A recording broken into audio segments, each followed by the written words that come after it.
television or in the public eye will be considered a role model, whether or not they want to be a role model. Because we know that in the school textbooks, we don't usually see a lot of black faces, a lot of African faces. Therefore, television becomes one of the primary ways in which young black people are exposed to an array of different images.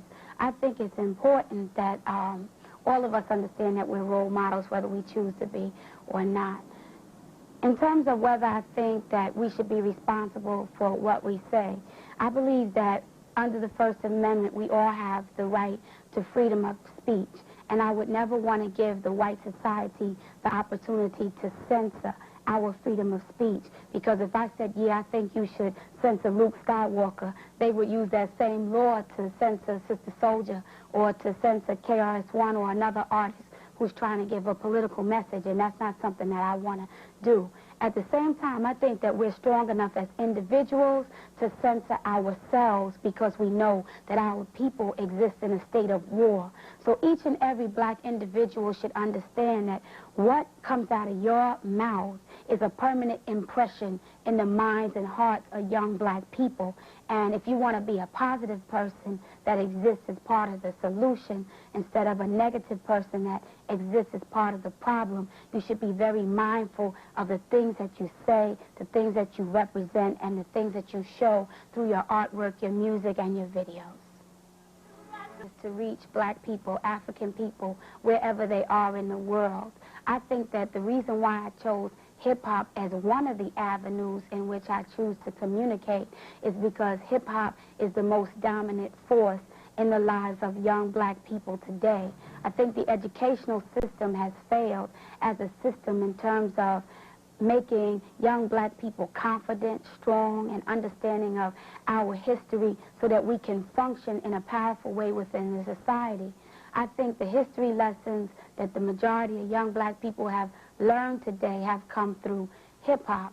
So I am interested in youth in particular, because youth will decide where the country will go, where the world will go, and where we as African people will go. But I also do other things like lecturing, talk shows, other different avenues where I'm reaching a much wider audience than just young black female voice. And I know that Public Enemy, as they moved around, people were asking them about their opinions on women and why they didn't have any women in the group.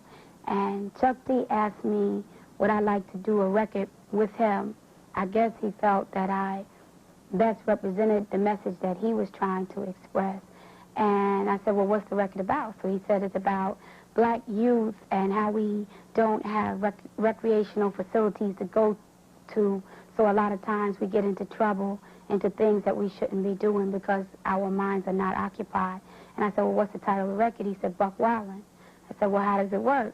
He said, you write your half, I'll write my half, and then we'll come together and we'll record it. I said, okay. And about 3 months later, he called me and asked me, did I write my part? And I said, yeah, I wrote it. And he said, but I really didn't. You know, he said, come down to the studio so we can record it now. I only have 2 hours because I'm on my way to Europe. And so, you know, I got in the car and I started writing it on the way there. And then when we got to the studio, we took about 2 hours and we recorded it, and that was the record, Buck Wildin', that you saw. So that was the first effort. And I was in the Brothers Gonna Work It Out video as well. I'm in the Apocalypse 91 album, but right now I have a solo deal as the Souljah on the Epic Sony label.